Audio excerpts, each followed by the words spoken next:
bwe malo bebaza mwenna bana Uganda ne nebaza bonna abadde facilitating abadde bagula data abadde ba supporting abana ku ground batadde sente mu struggle bali nyoba bali data mu jango okwo abana betukole mirimu gyegimwe bali kukola mirimu egyo niwakuba tufuna mu buzibuzibu ebyo Katonda bibeera mu nsi abooluganda bitebe kulagala tebyatika bibeera wuli omubeera n'ensonga ze kubanga si buli muntu tategera politics buli mwene ngiri gyategeera mu nekyo tekigenda kutambula genda maaso kale mwana bala musebe bali batukola mu gyegimu mbaagala nnyo bana Uganda bali mu diaspora mbaagala nnyo bwe malo bebaza njala tuno mukisa guno ko baza baganda bange mwenna abakulembeze ba national platform diaspora mwenna abali mu America, Canada, UK, Europe, Africa, Asia mwenna gye mune Middle East mbaagala nnyo naddala ba demonstrations abe South Africa Cape Town batumidde nnyo abe Cape Town mbaagala nnyo naba kibuga kigenze namwe abekalakasiza mbagala nnyo sakabi Bungereza badde mu demonstration namwe mwebale kola mulimu ogwo njero tumira ko nabe abe Netherlands sakabe gasa na Belgium nawe wale kola mulimu ogwo njero tumira ko comrade mwena abadde mu kwekalakasa na ku radio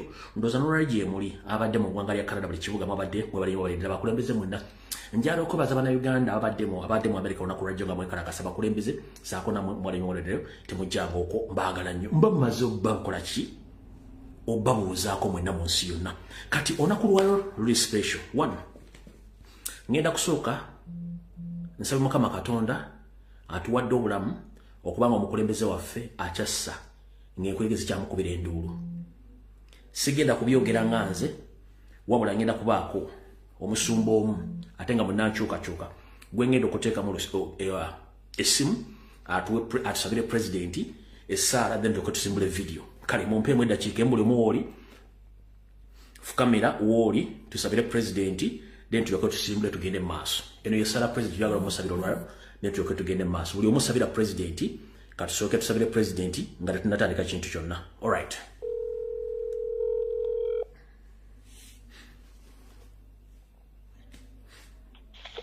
hello all right nkulamusiza nnyo muzana wa Kabaka nange nkulamusiza ticho ate ng'oli musumba nkusaba oyongereza ku ddoboozi lyo katono ku ssimu yo okay step hello nkuulika bulungi kati maama atwagala okubaza emirimu gimukola ku lw'eggwanga era njala tutwala mukisa guno okukubira essimu otuwe Sara esabira president asobodde omuyisa mu bizibu byonna ebadde mu struggle emyaka giri emikadde eno gy'olwaliro n'okubanga mulamu ng'emumanyi enkwezenge zonna bwe zibaddewo ye Sara gye twagala otuwe omusabire then tulyoke tusimbula video eyatuleesa olwaliro akazindalo kako sabira omukulembeze tugende mu maaso neyaziza okumpa omukisogo balamusiza nnyo mwenna bannayuganda abaliko kale katusabire pulezidenti waffe nga tikya bwansabye Katonda kitaffe Katonda omwana Katonda omwoyo mutukuvu njagala okwebaza olw'akaseera kano akalungi k'otuwadde Mukama Bayibuli entegeeza ati tunaabeeranga ababiri oba abasatu naawe onaabeeranga masekkati gaffe newankubadde nga tuli online tukkiriza nti tuli masekkati gaffe kubanga ebintu bikyuka Mukama azijja mu maaso go mu kaseera kano nga ndeeta pulezidenti waffe mu maaso go Mukama okusooka nsooka okukwebaza Mukama weebala okumukuuma yonna gy'omuyisizza okuvira ddala lwe yayingira mu politics w'e Uganda ng'ajjanga MP w'ekyaddondo Mukama obadde gwe Katonda wange weebala omukono gwo ogw'amaanyi ogumukuumye ogw'ogutayimpa ye n'okuyinza ne gutayinza kumulokola Mukama taata weebala okukuuma famire ye weebala okumutaasa emisanvu gy'omubi gyonna gy'abadde ng'amuteekerateekera Mukama Bayibuli etegeeza nti abakuumi ne bakuuma ekibuga gwe nga tokuumye bakuumira bwereere kyenva nkakasa nti gw'okuumye obulamu bwakyagulanyi Mukama manyi nga yeetooloddwa abalabe bangi Mukama ab'ebweru n'ab'omunda Mukama ab'omu nnyumba n'ab'ebweru Mukama naye obaddewo ku lwe Mukama weebale kabaka taata weebale okumuyisa mu biseera bino bye tubaddemu era bye tukyalimu ebyakalwako akagwa Mukama kitanga omubi yatega emisanvu Mukama omubi yatega emitego Mukama naye n'atamanya nti obulamu bwakyagulanyi buli mu mikono gyo Mukama Bayibuli entegeeza nti wamumanya nga tannabeera na muntu lwa nnyina Mukama era omulinako pulaani ennungi ey'obulamu Mukama nkakasa nti ekyo ekigambo kituukirira bulamu bwe Mukama weebala okumukuuma Katonda wange nyongera okumuteeka mu mikono gyo Mukama nyongera okumuteeka mu maaso go Mukama nti taata yongera okumukuuma Mukama kulemberanga ebigere bye Mukama kulemberanga amagenda ge mukama tata yakugenda kumabega yonna gyali tewali amanyiyo naye mukama gw'omanyiyo oli katonda alaba mu kyama mukama yonna gyatudde mukama yonna gyayimiridde mukama tata amanyi nga gy'oli nsaba olugo lwa malayika lumwetoolole mukama mukulembeza empagi ey'omuliro katonda wange wonna bw'anattamulaga ye bange kulembera mukama emunyenye ezaalembera abasajja abali abasumba nga bagenda okulaba Yesu nsabye mukama ze ziba zimukulembera mukama yerula amakubo ge katonda ng'omulungi mukama mulagenge kubo lyabakwata katonda wange mutaase ekwezenge zonna mukama n'abo abamu ekitodde abatali batuufu nga bakyamu bonna bamuggyeko katonda wange mukama mugatteko abo banaamuyamba mukama mugatteko abo banaamutuusa mu ntebe katonda wange kubanga mmanyi nga pulaani yo yakumutuuza mu ntebe entebe katonda wange kitange enkowoola obulamu bwe mukama leka bamalayika bamukulemberenga mukama olugo olw'omuliro lumukulemberenga mukama olugo lw'amalayika kumwetoole mukama togamba omubi okukwata ku bulamu bwe mukama nga yo bwe wagamba sitaani nti nkuwadde omubiri gwe naye tokwatanga ku mmeemeeye mukama nekyagulanyi tebakwatanga ku mutima gwe tebakwatanga ku mmeemeeye so n'omubiri gwe tebagukwatangako mukama tumukwasiza mukwano gwange mukama tuwanguze mukama muwanguze kabaka taata awaddeyo obulamu bwe ku Uganda mukama awaddeyo ebyo byonna ku lwa Uganda mukama kitange nabwe kityo muwanguze paka entebe mu ntebe mukama byonna tubiyitemu mukama byonna tubiwangule mukama kitange gwe maanyi ge mukama gwe ssuubire mukama gwe buwanguzi bwe mukama gwe kitangaala mukama abeenaalwemu nga beesize emmamba abeenaalwemu nga beesize emmundu abeenaalwemu nga beesize amaanyi g'obuntu mukama kyagulanyi yeesize gwe katonda wange nsage tomuswaza mukama tomuwaayo eri balabe be mukama tomuwaayo eri abo abamunoonya mukama mutangirire mukama mutaasenga mukama mubuuse emitego gyonna mukama egyo gyozzenga omubuusa mukama yongere okumubuusa n'egyo egiri mu maaso mpaka ng'atuusa entebe mu ntebe mukama nzikiriza ng'ogenda tuwanguza nzikiriza ng'ogenda kuwanguza Kyagulanyi nzikiriza ng'ogenda kuwanguza bannayuganda ng'eggwanga era tugenda kufuna obuwanguzi bwaffe tugenda kufuna obununuzi bwaffe mukama bayibuli egamba banunula abaana ba Sayuni mukama baalinga abaloota mukama nange mmanyi tugenda kubanga abaloota bangi baweddemu amaanyi bangi bakaaba bangi beebuuza binaasoboka bitya mukama ne bayibuli egamba nti oli katonda waawo wonna abalina emiti tewali kisobola kukulema mukama n'ebya Uganda obisobola n'okutuuza Kyagulanyi entebe mu ntebe okisobola nzikiriza ng'ogenda kukikola siri wamaanyi siri wa buyinza naye olw'omwoyo w'omukama nsabira n'enkwebaza nga mpita mu linnya erisinga amannya gonna erya mukama Yesu Kristo amiina era amiina amiina toyanza nnyo essaala eyo kansule n'omukulembeze wali agifunye mukama mukakkanye ate amu amagezi agasinga kwago eyawa Solomon toyanza nnyo wama essaala eyo amiina kale mukama akunkumire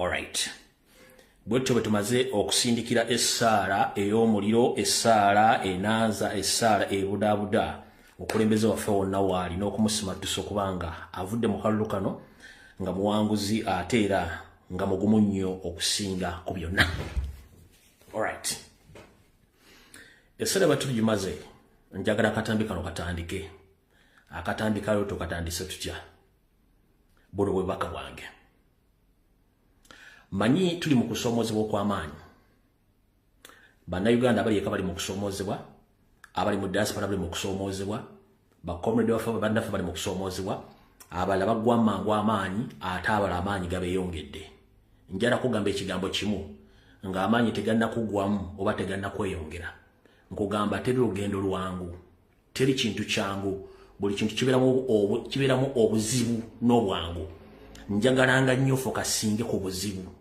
kubanga obwangu tebuleeta kintu tebuleeta kintu kirungi yensobola kibaga nti ebirungi biva biki biva mu muntu oyo kati muga ngenda kusaba nga tonnalowooza kuwanika tonnalowooza kuva mu struggle tonnalowooza kulaga nti ekintu kiganye njagala osooka weekube mu kifaananyi kyo weekube mu mutima ogambe tubadde mu struggle n'emyaka katwolekedde omwaka ogw'omusanvu eri bakomredi baffe bali makomera bw'ogivaamu oba obalekedde ani olina oboogerera bagenda makomera olw'okuba kukyusa nsi yaabwe eri bakomredi baffe bali mu buwambe essaawa zino abataleetebwa mu kooti bw'obavaamu essaawa zino ng'owanise ogenda balekeraani eri bakomredi baffe bakubiddwa amasasi ne bafa okufa kwabwe ogenda kukulekeraani eri abanoonyezebwa nga tebasula mu nju okunoonyezebwa kwabwe n'okubonaabona ogenda kukulekeraani ngenda kusaba nga tonnawanika sooka olowooze ku bantu abatasobola kweyogerera essaawa zino nga goyina eddobozi erisobola obbogerera owanika ki buli kyokola kyonna sooka olowooze ku bantu baffe abatakyasobola kwogera na famire zaabwe abatakyasobola kugulira abaana baabwe mata abatakyasobola kubeerawo ng'abaana bwe bakula tebamanyi kye balidde olyoka ogamba nti owanika era eggwanga si lyakulekera batamanya nga babalitwale njagala kugamuganda nga tonnaba kuwanika bakomedi baffe bali mu makomera nga tebalina musango abalala battiddwa nga tebalina musango abalala bali mu kuwambibwa essaawa zino nga tebalina musango amasasi gavuga kubanga ababi batidde mukama akugamba nti ombi bw'atya abeera wabulabe ennyo n'okusinga atali mubi kati mu kaseera kano ng'omubi ali mu kutya agenda kusaba tugwamu maanyi sigala ku mulamwa teri agenda kwogera baganda baffe bali mu kkomera teri agenda kwogera baganda baffe bali mu kutya teri agenda kwogerera baganda baffe abali mu kunoonyezebwa teri agenda kwogera baganda baffe abalina pulogulaamu oba pulaani B ey'okulanga basigala balwana gyensonga lwaki naye ŋŋambye no nga bwe nakikola mu regimu eri yaggwa era ngenda sigala nga nkikola tusigale ku mulamwa saagala ogwe mu maanyi nze gwolaba ebintu ebiseemu bibira bingi nnyo naye nkubira ffe negigamba bannaye bwe kuba okusaddaaka kwa mukama nga neesaddaaka kisigale nga kiriwo ekityo kansigale nga nwana olutalo luno nkubiriza omulanga omuntu yenna aliyo toggwamu maanyi kino kikyali kituuza olutawo tebalulwanira lunaku lumu tebalulwanira lweki naddala ngaolwanyisa omuntu aludde mubukulembeze emyaka 40 ng'ate akimanyi yazizza emisango tagenda koma kuzza misango ajja gizza mpaka lwanaavaako muganda nga tonnaggwa mu maanyi sooka olowooze ku bantu abo era wekuba emitima ogambe nti olwoka tutandike struggle buto buli lwofunayo akadde edda mu struggle nkwega togeza noga nti ova mu struggle lowooza ku bakomrade abali makomera teri agenda boogerera Museveni agenda kukola buli fuji lyetaagisa okukola bw'anaaliko naani agenda oddyogerera bw'anaaliko naani agenda oddirwanyisa nga tonnagamba nti ova mu struggle njagala kugamba ekigambo kimu enywera yeerima temuva mu struggle temuggwa mu maanyi katandika butandisi ffenna enjawulo ya budde bye bibadde bigambo byange nga ntandika vidiyo ey'olwaliro era mu butongole njagala ngitandike alright njagala okwongera eddoboozi lyange nga vidiyo etandika ndyongere ku lya comrade Map Media akoze akatambi gye kali ku mutimbagano gwa Facebook nkatane ku mutimbagano gwa YouTube Map Media agambye bw'ati mu kootinze agambye bw'ati okujjako nga tuli wankyukakyuka omukulembeze Robert Kyagulanyi Ssentamu abadde atunnyonnyola lunye nti amaanyi g'abantu ge gasinga ekkooti Museveni yazimaamira n'okulonda kuno okuli okugwa ekiri mu kkooti kyennyini bw'obanga baakuwangudde mu kalulu oba akubbye ng'oli mukulembeza National Platform nkusaba taata togeza n'ogenda mu kkooti ya Museveni amaanyi gateeke mu kkooti y'abantu yegenda okununula etya 1 ebitundu 5 ku buli 10 abakulembeze be twafunye ba MP baategeka eggaali y'abawanguzi obululu obwo wabaddewo ensasagge obuwanguzi obwo okuvaayo gwe tuwategeka ggaali nkugamba bitundu 5 ku buli 10 baba parliament twafunye baali bakola eggaali baateddewo ensasagge state netya gwagamba nti bakubbya akono nga twataddewo ensasagge kitegeeza tewakola ggaali kati kikwetagisa genda mu kkooti ngenda kugamba amaanyi gonna gogamba mugenda gateeka mu kkooti ne sente zikwato ziteeke mu kkooti y'abantu eramule kubanga ne president kenyini agambye obuyinza bwonna n'okusalawo kati abuzza mu kkooti y'abantu yokka yegenda okuddiza obukulembeze abantu bakulondeddemu wano wensabira buli MP yenna eyagudde go babbye MP yayiseemu yes wayiseemu bakulangiridde what is next nkiddamu wayiseemu bakulangiridde ate ayiseemu bakubbye naye nga wawangudde what is next the next is kutandika kutema mpenda za kununula ggwanga lyaffe nga mujjayo eggaali president ze yabatuma yessaawa mugende mu constituency ze mutegeeza abantu ki ekyokukola without Robert Kyagulanyi Ssentamu in that state house toli member parliament ekyo baba bakulimbye tolina kyogenda kukyusa without Robert Kyagulanyi Ssentamu in the state house ne bonofuka MP emirundi 3 that is useless position tolina kyogenda kukola kati ngenda kugamba gwe okubeera nga oli well decorated MP nga nebyogenda okusuubiza abantu ogenda bikola tolina kyogenda kukola mu ligimu ya Museveni eyawambye obuyinza tolina gwe MP wa National Platform yawangudde tolina kyogenda kukola Era don't deceive people. Mbusimanyi na wangu de navuddeyo. Nothing you are going to do, nothing you are going to change when Museveni is in that office. Nowhere. The only way you are going to be profitable to the people who elected you when Robert Kyagulanyi Ssentamu is the president. And you know it clear Robert Kyagulanyi Ssentamu won that election 76%. Which is evidently, even the videos you have them. So ngenda kusanga sente zonna n'obuyinza bw'olina. President abadanga basomesa. Kanoonye, kalonde, kakuume, okanje. Nalabyeko Zaake yekka, nalabyeko Nambooze, bantu balinga basatu. Abala mwenna muli luddawa. Mbuuza gogo babbi oli luddawa, wandibadde oli mukambwe na nnyo. Nga mwe mulina kukola strategies. Wana batu batubuuza munange lumbu yetuzaako n'omugamba tugenda ku kkubo. Olina akubuuza omukulembeze you don't need any leader. You have to be your own leader. Era olina okukozesa omutwe gwo. Wano wenjagala ogaba Uganda teweetaaga mukulembeze ng'ogenda okukola ekintu ku lw'eggwanga lyo. Naye ng'ate akimbuuziza mutuufu. Lwaki mutuufu? Bwe tuba twalonda bakansalaza aba LC3, aba LC5, tulina ne ba MP. Abantu abandibadde batuyamba okukola strategies z'abaana ku ground. Do village ku village bandibadde bataddewo demi watwa n'empenda bw'otya batugenda okwanganga omulabe. Naye teri mukulembeze yenna yakoze strategy eyo. Buli omu asirise kubanga zina bagaba n'abasajja bo bw'amala okufuuka kyafuuka ng'afutuuse mu office ate abatakyagala kuva mu office olw'ensonga amanyi agenda ku musaala. Kyova baga tudde obuyinza bwonna tubuteeke mu president balaba tubatunda ekyamuli ng'essalambwa lya nsenke mwawangudde tuzaako ki? Tuzaako mwe mwandibadde odi mwakoze strategy zonna kati nga mumukulembera. Ne kati agenda nakubuuza ani agenda otukulembera mu kitundu n'omugamba agenda okula mu kitundu bakansa tebaliyo. Bachairman LC3 tebaliyo. Abakulembeze ba National Platform ku ground tebaliyo. Kati njala baga bakomredi mwenna bakulembeze. Njala baga amagye muli. Ono si no politics. President yabagamba tuli mu revolution. Okubeera ng'oli mukulembeze tekikufula nti gw'ogenda otuulewo abalala bagende nga tebalinaako muntu abagayidinga. Abantu beetaaga guidance, beetaaga funding.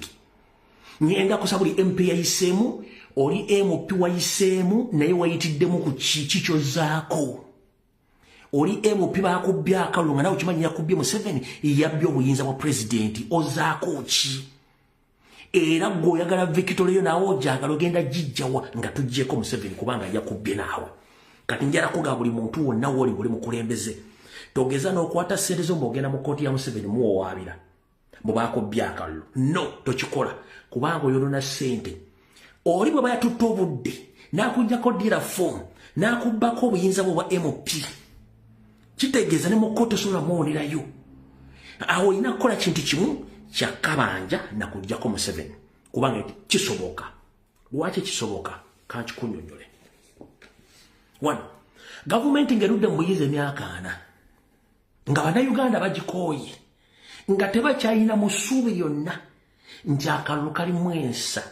Kitegeeza nti buli munnayuganda yenna alina okuba nga atunula okusukka kalulu tekakyalina makulu.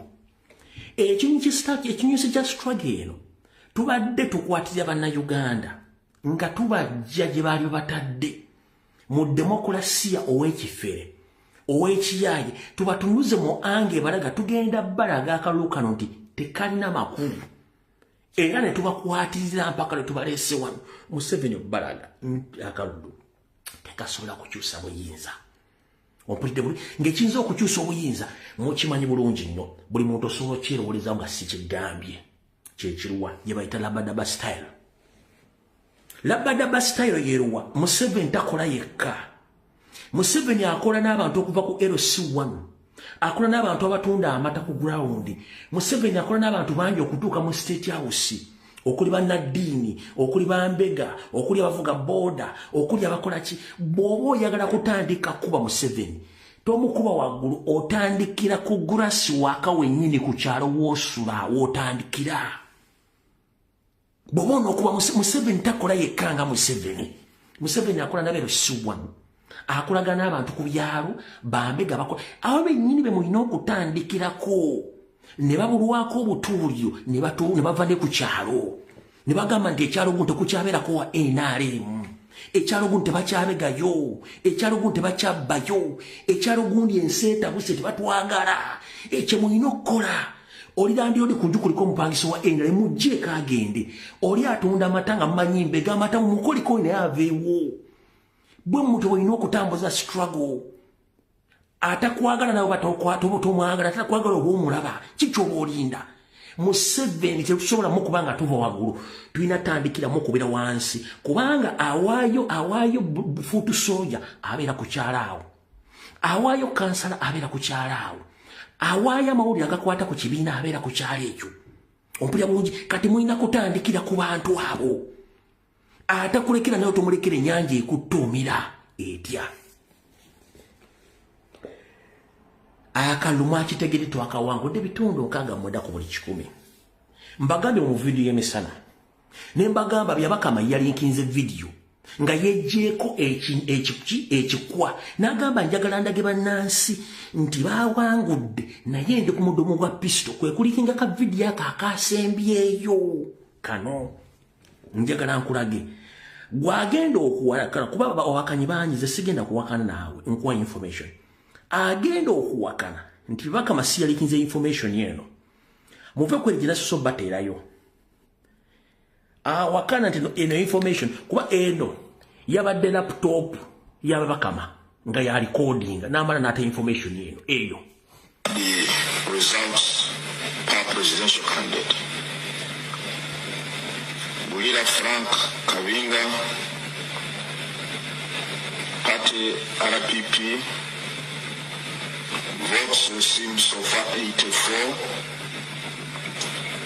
representing 0.36% of the valid votes cast for candidates so far. Kasirante Robert, Party NPP, total number of votes 6. Kati, byabakama yatadde video nga yagala kulaga ensi nti yejjeeko omusango era mujja kiwulira gye bujjawo katono mu kiwoomodde gavumenti yabwe ne bayinga kola ki ng'evuddeko. Kati mugane njala kugamba tugenda mu lutalo, olutalo luno tolinda president yakugamba dda fuuka Kyagulanyi. Njagala okutandika programu eno mu butongole nga president ali fine and safe. Nkiddamu president ali fine and safe. His silence is priceless. Olonkozeseza Lungereza. Nkiddamu president ali fine and safe. His silence is priceless. President mulamu mulungi era gyasirikidde okusirika kwe kugula buwanana. Kati saagala comrade w'omuntu yeno Kyagulanyi ali ludda nga tetumulanga asirise nnyo nkugambye okusirika kwe kugula buwanana. Era Abaganda tugamba nti akasirise kalwanya emiki kalwanya eminya musanja oba musubi. Kati muganda wange omusajja yakulekera obaka n'akugamba nti fuuka Kyagulanyi bwemba siiwo okusirika kwe kulimu obumbi bw'ensimbi obutiisa ne Museveni kuba tamanyi omusajja gyali nakyo kyazzaako. Ngenda kugamba ekigambo kimu, president waali yamanyi kyabala ne kyagenda okuzzaako. Ne naawe wooli bala kyogenda okuzzaako kyekirwa. Nkugambye emisana gale bwe nkoze ka video ne nkugamba olutalo tulina oddugaziya. We have to widen the battlefield. Okugaziya ekisawo ky'olutalo tugenda kigaziya tutya. 1. Buli polling station we twalondedde olutalo we lutandikira okwetola eggwanga. Main focus ya famuloza tugenda mu kibuga oba ina kubeera mu kibuga no tusooka kuwideninga lutalo. Bwe tuwideninga olutalo tumanyi betudiringa nabo enwana yaabwe. Bwe tumaliriza twetaga equipments zoze ku ground jezi. 1. Tosobola kulwana open battle ng'omulaba wo tomubulookinze. It is impossible. Olina kusooka kubulookinga mulabe wo. Omulaba ogenda mu bulookinga otya. 1. Mwenna mu Uganda abasinga muyina obumu obusala embaawo, mashine ezisala embaawo. Buli kkubo erifuluma n'okuyingira Kampala mu kilometers 5 ku 10 kuliko emiti eminene. Egyo emiti eminene gisobola okubulookinga jjamu emmotoka z'abasirikale ne batasobola kukola counter attack. eriyo ba community of abayine bimotoka bine bigunduza zisobola okusima amakubo ago ne gaziiza traffic muina motoka z'omusenyu ne zisobola okukola ekintu kimu noba topakinzewo motoka lete motoka y'amayinja lete motoka z'amayinja nga nnya muziwe mu kkubo bana agenda ozirunda nga bana omulimu bagukoze. There are so many strategies ezisobola okukolebwa. Ezisobola okukolebwa. Naye bino byonna mulimu ng'ate mugamba mbwate simanyi tolinda president buli muntu yenna fuuka omuyeekera. It's officially now all Ugandans were labels. Fenna bannayuganda tuli ba label tuli bayeekera. Omuyeekera yamanya bw'akola obuyeekera tuddiringa namuyeekera. We are not dealing with a normal person. We are dealing with a label leader Museveni. Akyusa okuva mu Foronasa n'agenda mu NRM n'adda mu UMF n'akola buli kimu kyonna okwekyusa. Kati mugale ngenda kugamba twetaaga okufuna strategies ekisookera ddala mu lutalo luno. Emisana bukaba kabikuse kabikuke naye emisana tugenda kulwana nga ba Vietnam tutya. Omu Vietnam yakuba America nga tategedde yamukuba atya. Omu Vietcong emisana yali bango mukyere gwe nga bambadde buno bukofira bwabwe naye nga omulingo bali mukola to identify their targets emisana babeeranga mu identifying America asuze luddawa atambudde ata alyani akola ki akola mulimu ki. Deni ekiro ne lugguka. Ekiro kiba kitegeeza nti kiba kizibu nnyo kubanga omuntu akulinako vision okulaba. Era naawe target yo tosobola kutegeera to recognize you. Day spy, night attack. Surgical operation. Muganda wange ng'onyiize nnyo baakubye akalulu nga waliwo enali mugoomanyi atunda mata akola kyawo. Ensi tugifundemu. Nabo basitandika okudduka ku kyalo nga tategedde ani amulumbye. Ekyalo tukifundemu. Mbagambye ekinyusi kya Museveni takola yekka. Museveni atandikira ku gulawundi okuva ku Lusiwanu avuga boda asiika chapati bonna mubamanyi. Mulina okusooka okunoonya tageti z'abo abantu be baani.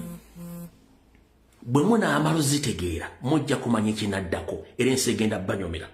Ompulira bulungi nnyo. Mumanye emmotoka z'obusajja we zipaakinga we zisula. Mugende muzinazeeko ziveeko enfuufu. Adde mabega emyaka nga 2 ng'anoonya sente za mmotoka. Okitegeera? Mumanye bodaboda ze mugende muzinazeeko enfuufu. Amala emyaka 7 ng'akyanoonya boda. Mumanye obubizinesi omugende mubuuzeeko. Adde ye mabega naye amanyi nti ensi yazze mabega. Mumanye amaduuka mugende mugakyalireko naye adde bamuwe kapito nga ne kapito wamu ataliyo. Mu lutalo mulumanyi kye bayita olutalo omuntu atakagala kubeera wano omukkiriza kubeerawo. Kitegeeza tebatwagalawo tulina kudda mu surgical operation. Kati saagala ogambe gwoba olemeddwa nga otidde ogenda ku street ate waliwo operations endala eziri ku ground ze tuyita surgical operation. Lwaki ligamba nti nze lwaki linaafa n'omuntu nga mukoze ekibi naye ng'okitegedde. Mumanyi so njagala bagamba ekintu kino kisoboka kiri practical. Okwetoola Uganda yonna musobola okukikola. Abantu bano mubamanyi we basula naye balya. Mumanyi bizinensi zaabwe, mumanyi amayumba gaabwe, mumanyi faamu zaabwe, mumanyi emmotoka zaabwe. Emiya just genda ku faamu ya Munyampi ne muziwa obutwente zonna Munyampi tadda ku kyalo. Okola ku bizinensi Munyampi tasobola kudda ku kyalo. Gwe tomanyi kye bayita setback. Tomanyi kye bayita setback ng'omuntu omukozeeko ekikyamu. Mutemukimanyi so njagala bagamba mwetegereze nenga no message egendera abakulembeze mwenna abalondeddwa mu national platform abafunye chance ne muyitawo. What is next? Kubanja mwe mulina okufandalizinga mwe mulina okubeera ba strategists mwe mulina okulembera olutalo luno. Gogoba byakaluko ng'okimanyi baakubye omukulembeze national platform da MP. Go wandibadde ne ku front page ng'okulemberamu olutabaalo luno kubanga osabe Victoria ya presidenti. Nyongera okugamba togenda tugasa nga Museveni yali mu ntebe togenda tugasa kuba tolina kyogenda kukola. Tolina kyogenda kukola. Kyogenda okukola kiri ekintu eki nga Kyagulanyi ne mu ntebe. Bw'aba tagenze mu ntebe omala biseera nawe tetugenda kukumanya. Okitegeera? Ffe wano ekitubeeza mu struggle kubanga Abaganda ffe bali 40 agenda obbogerera. Baba Sani agenda obbogerera. Struggle bwe tugivamu essaazi nani agenda ogyogerera. Okitegeera? Kati ffe ekitubeeza wano kutandika kuteeka bantu kubateeka mu layini babenga bamanyi. Abantu ba ready to fundraise oba abantu ba to fund Watch it to fundraising. People are ready to fundraise or to fund the struggle. Watch it bagenda gifunding. Kanchukunyonyole. Ona chobade tunategera nacho kanchukunyonyole. 1. Tekibadde kyangu nnyo okuva mu 1996 okulwana ne Museveni nga tomanyi Museveni yani. 1. Bali abadde bakola ne Museveni. 2. Babadde bakola batya. 3. Bali bameka. 4. Bakola batya. Byonna bitegedde. 1. Mweke nyini mubadde mu struggle ejjewo opposition ya Museveni yali yateekawo emyaka gyonna yonna yasaanyeewo. Yonna yasaanyeewo teriiwo. Nkumenyera amanya. Nkumenyera amanya kyoyagala. Nkumenyera amanya. Wetuwogerera eno group ebadde ekola ne Museveni era ng'ekola n'Anita Amongi. Tugenze mu maaso. Wasobodde okuteeka mpogamaana wabweru wa parliament. Kitegeeza ne mu politics omugyeemu. Wasobodde okuteeka Ssegona akali ebyoya mu politics wamugyeemu. Wasobodde okujja Bedi Bwanika mu ttiimu ya Museveni nawe omugyeewo. Wasobodde okujjawo Asumani Bassali okitegeeza nawe oyo omugyeemu. Wasobodde okujjawo Abudu Katuntu oyo naye omugyeewo. Wasobodde okujjawo Ssemujju Nganda omugyeewo. Wasobodde okujjawo Mbwateka Mwaka Kembo ow'Entebbe omugyeewo. Wasobodde okujjawo Juliet Kakande. Wasobodde okujjawo Joyce Bagabe Manga saako ne lumu abadde Mityana eyagamba nti agenze kuleta tteeka erijjawo ba leader of opposition n'abala gw'obadde okiyita kya muzannyo okujja abantu abo. Eyo system ya Museveni gy'abadde akozesa ebbanga lyonna okuwikeninga opposition, okulosa nti opposition weeri, emisana boogera kirala ekiro badiringa ne Museveni. Kati ogijjeewo. 1. Ogjeewo parallel government ebadde Mmengo kulembera Mayiga. Mayiga abadde takulembera bw'omu. Mayiga abadde akulembera na bano. Mayiga abadde akulembera na bano. Obagjeewo. Kitegeeza olina okwekubira mu ngalo. Mayiga bwe yalebe nga bano bagenda bakuba kubanga yasensinga mangu n'ayita ttiimu y'aba independent candidate byayise Mmengo 1 week before elections nga bayagala okusubstitutinga namwe abakubiddemu ne bavaawo. Kitegeeza ne parallel government yabadde Mmengo mugikubi wansi. Mmengo political wing has nothing to trade right now. They have nothing. Ekyo mbadde mbagamba kibadde kizibu nnyo okujjawo Museveni nga tomaze kujjawo nkongeza akolagana nazo. Obadde tosobola kukuba Museveni kati mu next route nga tosomoze kuba nkongeza akola. Bano wali abadde ajja kujja ku TV. Wakitiibwa. N'ayogera. There are so many people badde babalooza nti abantu bategeera. Kati bali tebakyategeera. Kitegeeza eryo eddibu olijjeewo. Okitegeera? Bw'omala oddijjawo kikyozaako kyekino wano wammanga. Atakulekera nawe tomulekera. Ennyanja ekuttoomera etya. Olwaleero Museveni ayinza okuba yakozesezza obusirivu bw'ensimbi obuwera obuna mu kampeyini zino. Obusirivu buna mu kampeyini zino. Mulabeko ku social media nga ba NLM bakayana nti ne ghetto structures zaatuliddemu olwo tezaatuwadde kalulu nga baatekamu billions of money. Kitegeeza nti oli w'amaanyi. Olwalwo otegedde nti ku polling state ku returning officer bonna baggwanga limu era Salimu Sale Anita Amongi bonna badde bagaba victory nga ne Mbusoga wonna ba MP baffe ba disco babajjemu tabawadde obukundi obwamuso babajjemu mu Mbale bonna babajjemu mu Western bonna babajjemu mu North bonna babajjemu mu East mu West jotegerere nti Museveni yabadde ne ba presiding officers nga ba electoral commission nga batekinga strict Museveni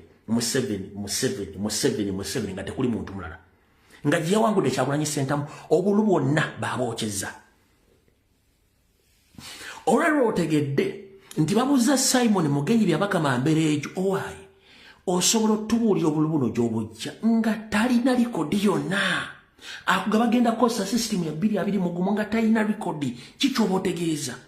Kitegeeza abasajja mbambudde kibalina okuzzaako kyekiriwa. 1. Mwetemanyi busungu mbere Museveni obusungu bw'alina abulina atya. Olwalero abaddeyo nga sinkanye embuzi ze n'embaata ze n'endiga n'agamba yebaze mumukolera naye nga bamukoledde okakasa bamukoledde. tachimanyi nti yakozesezza mundu na bubbi kuliko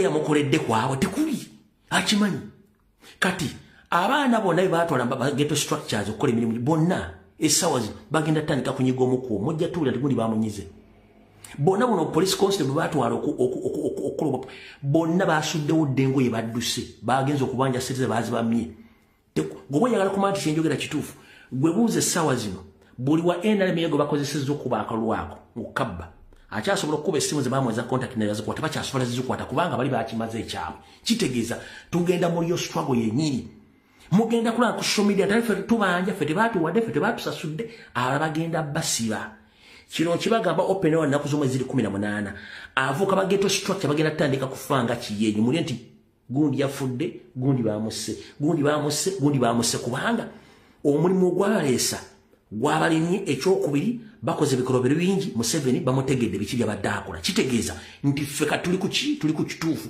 ekituufu tukigenda ko tutya 1 Museveni omumenye omujjeewo takyaliwo oyisi Museveni amajoga menye metiga kyali maji omusajja watukira okuleeta abatanzania aleta abadinka alete banna Kenya n'abanyarwanda besibe maski bakube live bulletin bantu kitegeeza nti omumenye mwembadde temwena kyemumanjala kutegeeza Kampala kati ssaawa zino abantu abasinga obungi mu Kampala sababu zibadde bazze mayumba nga badduse nga atula okuba nti amagye gali unprofessional ge balese nga gagenda mu mayumba g'abantu nga gabajja nga bakuba live bullet omusajja omutuusiza ku time egante ejjo omuntu mungi omukube live bullet kitegeeza tebana abantu maze bakolako damage y'amaanyi kitegeeza n'okulonda tekugenda kube teri kuddamu mu Uganda okulonda ku mwaka guno tekugenda kuddamu kulonda kubanga Museveni akitegedde wano ku nsi tewali amwagala ne Victory kennyini yeyajja ebbidde by force tewali wa NRM yakubidde Museveni kalo kuba tekaliiwo results entuufu twazibalaze nga Kyagulanyi kuwangulira ebitundu 76 ku buli 100 Museveni yadde ebitundu 25 nga ne West President yamukubiddeyo kikyo yagala okugamba njala bategeeza muganda wange buli omu gy'oli njala kugamba ekigambo kimu saagala wenyome saagala weetiirire sebo mulina Victory ey'amaanyi tugenda girwanira tutya 1 Museveni yaguze mu observers aba Africa erwatuma manyi bakuliikiriza European Union ali mu lutawo nalo ekyaganya omukongratulatinga America bakyaganya omukongratulatinga naye with the time they can we don't care naye njala kubuuza gwe kikyotaddewo okulaga omuntu nti oyagala obwetavu bakuggira omuntu oyo nyongera okujjukiza omuzungu nswera omuzungu alinga mu Kabaka Ganda tabera ku lubalaza lukyafu Kabaka Ganda abera ku lubalaza lusiimuule mugenda kusiimula dde olubalaza bayita Uganda mulina kwenyigira mu demonstration zonna zeetaagisa omuzungu ajja kujja omuzungu agenda kujja tasobola butajja ne bw'onootuula ewaka tagenda kumanya kyoyagala tagenda kumanya nti onyigirizibwa omuzungu highest bidder gwagenda naye highest bidder yayogenda nnyini nsi Museveni sente bw'azeewola azeewola ku bannayuganda mmwe so singa ye era asayine on behalf of Ugandans so si on behalf of his family on behalf of Ugandans it's you the Ugandans so it's high time mwechange mugende ku street mukose buli kyekikosebwa kyonna omuzungu oyagala kuyamba ajja kujja niwankubadde akyadiringa ne Museveni wabula amanyi nti Museveni akola naye olwokuba nti bannayuganda muganya okusituka bwe musituka agenda mulekawo kuba talina kyamwagaza ali mu overstay ne bw'onootuula omuzungu tagenda kujja ne munnakenya abadde akuluma tagenda kujja eryo n'abatanze batume tebagenda kujja kana akalutubadde ne opportunity nti n'aba Africa badde batwegasseeko nga they are ready to come in bw'onootuula waka bagenda kujja no just nti olina kukiremezaamu balyoke bakusange ng'oli ku street bw'otajja ku street nkulayirira omuzungu muddugavu munno bajjenzi tebagenda kujja ne international media tegenda kuwa eyapule wantu wonna ejja balaga nga batali serious kankubuuza ekibuuzo kimu gavumenti ezigudde zonna ziba tezirina bawagizi mu nsi zaazo ziba tezirina wabula bannansi ne balemerako ne zigwa Muhammad Gaddafi yali yagala mu Saudi yali yagala Libya nga buli kimu kyonna awana abantu basasula n'omusala zimbira n'amayumba ne waliyo ka group akeekyanga ne kagamba ekimala ne be yali sabe nyiri bamudduka lubaga agendo badde otuluddeko nannyo the same thing which is happened to Museveni bone mulaba bamulyako kubanga soko simbo wakati yao nyongera kujjukiza Gaddafi yali alisa abantu be nga bawemmera bwane sente nga namwe yabawa amayumba gaabwerere naye waliwo akagrupu akamukolege kimala abasooka ku street be yali afeedinga be yali awa sente buli mwezi nga sente z'omusaala ne bagamba naffe tubadde ne twali twakokowadda the same thing will happen to Museveni right now abakyamulya mu ngalo bamulyamu kubanga mmwe temwagala kulaga nsi nti muli mubi bwe munaalaga kitegeeza Museveni tagenda kubeera olwaki nyongera okujjukiza katudde wano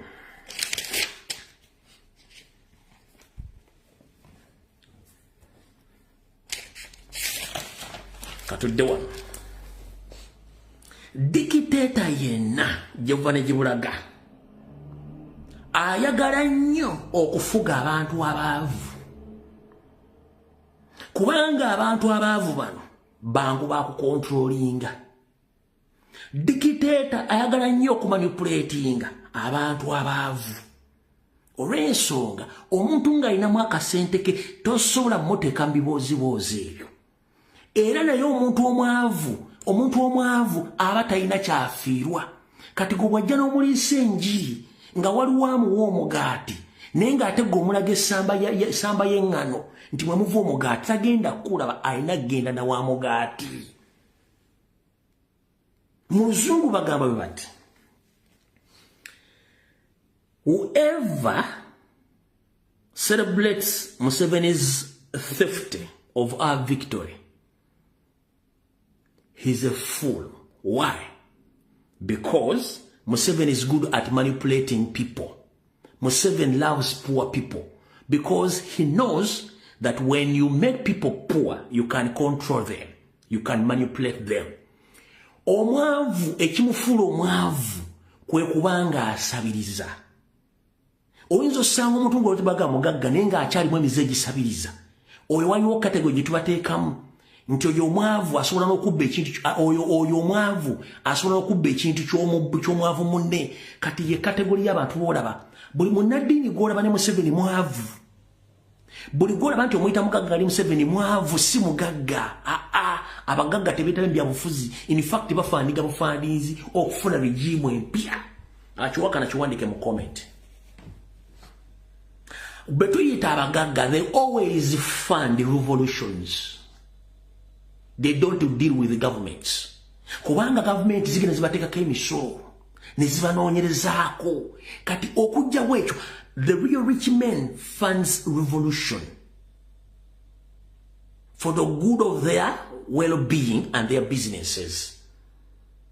Olw'ensonga gavumenti ziba zibataddeko ekibuli kati bali bola badiringa ne Museveni bonna baavu bote wali mugagga alina Museveni bonna baavu they feed on him era abafere badiringa ne Museveni kubanga Museveni mufere ababbi badiringa ne Museveni kubanga Museveni mubbi abatemu badiringa ne Museveni kubanga Museveni mutemu genda otulera ina kuyoke badde ngayogera bigambe bibonna oba munnaddiini alina record bw'oginoonyerezaako bw'oti mabega bw'aba teyakwata mukazi yayenda kumuka omusajja oba yina looni oba yabbako oba yattako oba musiyazi oba alina ebikolobero bonna beebo Museveni baakuŋŋaanya tunuulira ttiimu ye muye kennyini mukyala we n'abala bonna ba criminals.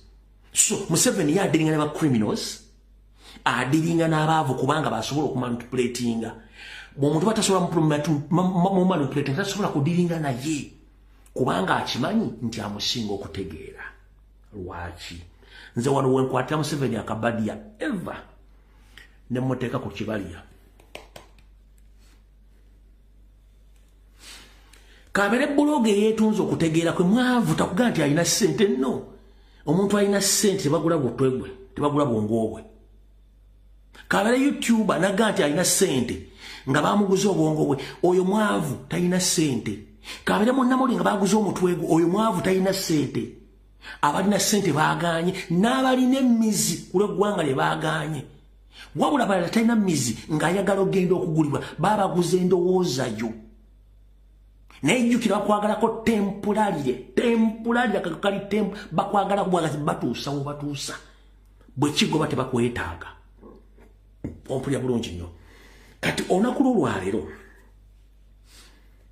Nyandi Soferi ayogedde ebigambo bino wammanga byenjagala tusooke tukwatemu kati kino kyembagamba buli lunaku bannansi bennyini be bakutte eggwanga ne bali handlinga mu ngalo z'abagwira betuyita bulijjo Abaganda abasajja beeyita Abaganda be bakolagane Museveni okusaanyawo eggwanga Uganda n'okusaanyawo Buganda ngenda baako ekyokulabirako James Senkuboge siyaasa ne munne Andrew Benon Kibuuka n'abalala twayingira akalukano nga balina ki project bakiyita ceasefire nga bazanya nnyo emizannyo gigambe bannayuganda baleme kweta mu kintu kyonna kijjako Museveni mu nkola zonna era lwamaze nga Salimu Salamaliza n'abakwasa certificate bonna Baganda tekuli wa kabano tekuli bonna Baganda why nakugamba omulabe wabeera wa muntu omulabe wasinga okuba omutawaana ennyo abeera wa muntu tabeera weebweru no kubanga weebweru ajja kwetaaga access okutuukako wanaakutuukirako anonye bikwatako ng'omutegedde wabula omulabe w'omunda kubanga ye aba akumanyi ate akumanyi munda n'ebweru kati omulabe wa Uganda ne Buganda be Baganda abataagala kukola bangalo bunani ate abayamba Museveni n'abanyarwanda bannaabo okutwala eggwanga lyaffe kankulage be bano wano wammanga era be badde bavuga project ya ceasefire nga bavuma Kyagulanyi n'okulemesa enkyukakyuka kaakano kankulage Senkuboge siyaasa for the work you have done for the ceasefire project. Thank you. Sir Conrad Ruvama, thank you so much for the work you have done for the ceasefire project. Kasozi Swaibu Ade Kiso Chambuzi, thank you so much for the work you have done for the ceasefire project. Today, Andrew Benon Kibuuka, thank you for the work you have done for the ceasefire project. Commander Ali Ndaula, thank you so much for the work you have done for the ceasefire project in Bulemezi. For the work you have done for the ceasefire project. Mayanja, Henry Mayanja, for the work you have done for the ceasefire project. Namubiru Salma, thank you for the work you have done for the ceasefire project.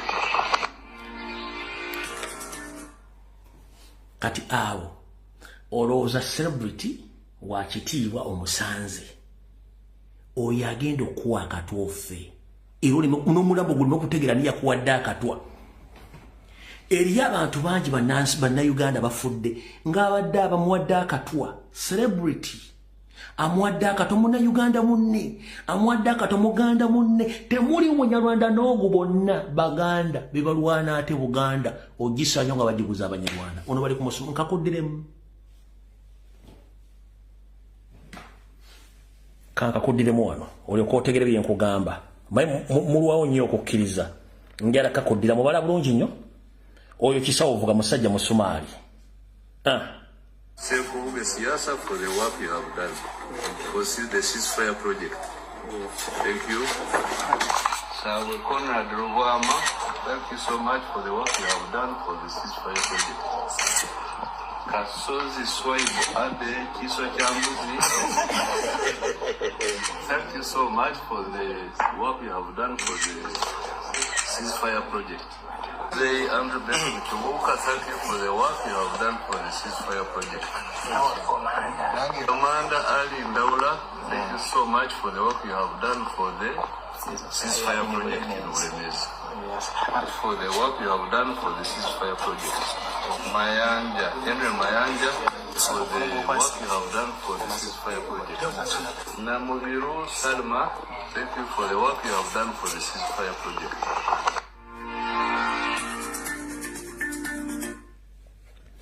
Okote kuli munyarwanda n'ogu bonna bazzukulu bannange kati ng'oyo bamugamba genda otuwere gundi akatwanga ganda okakuwa bulungi n'ovaawo n'akola ebirala kati musajja mukulu ne mukyala mukulu bulijjo ndero bagamba wano nti mugende mpola ku bantu abamu nga bakola analogy yaabwe oba nga bawa ideology zaabwe naye mbaga waliwo ekigambo kye bayita reverse psychology oba premeditated statements ng'omuntu akusika eriyo omugoberere mwenna mwa witness olunaku lwajjo omusajja Omunyarwanda eyeyita Omuganda pastor ebiseera badde alwananye ne Museveni musimanyi tetujja kugenda meters meka twagala ggwanga likyuke tukoya bakulembeze naye mbagamba oyo omusajja mulye buwulizi bigambo wabula temukolagana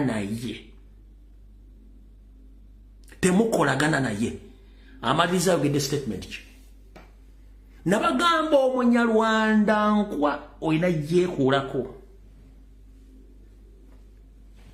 olya byayogedde kambi kuddiremu wano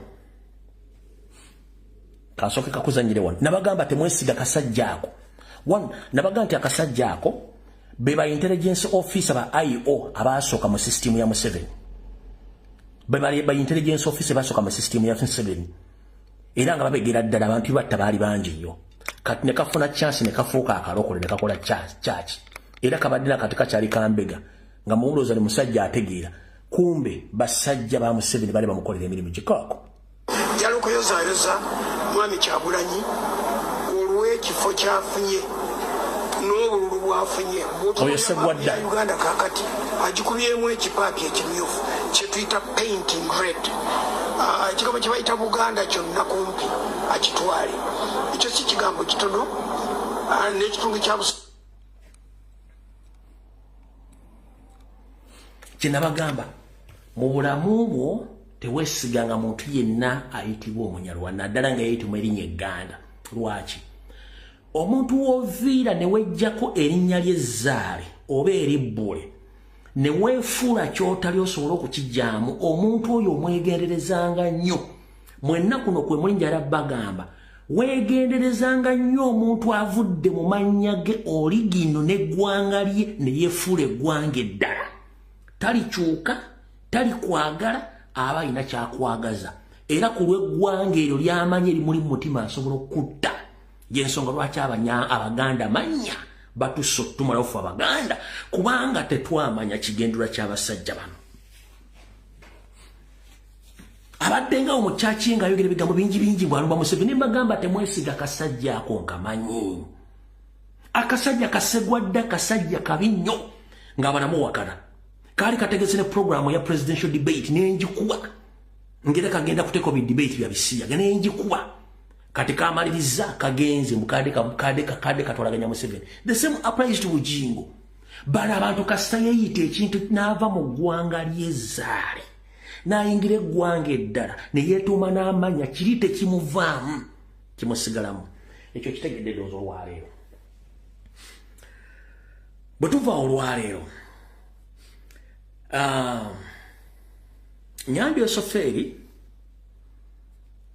leero njagala waliwo buli lunaku lumu enkeera nga 14 if I'm not mistaken 14 nakola video one era mwaliko abantu bangi nemba wa security alert mumpulirize bulungi nnyo 14 na wa security alert y'ebijambiya eya M23 ghetto structures nga bagenda zamba zengoye za NUP abala bambala engoye za NRM M23 etemetema abantu abo bagambe nti NUP yebatemye ani yaliko video eyo ndyoke nyambule mu 71 ani ajjukira video eyo ekitundu ekyokubiri kitandise ani ajjukira vika ngenda bambo lya Museveni mugenda kutegera ani ali ku video eyo ani ajjukira video eyo je nakola security alert ngenda kuzomwezi 2 mwezi prior to the elections najiba wa video mujimanyi bulungi nnyo kati wulira Museveni okumanya musajja kagwe ensonyi musajja mulimba kansoke mbakola statement eno mujule bulungi nnyo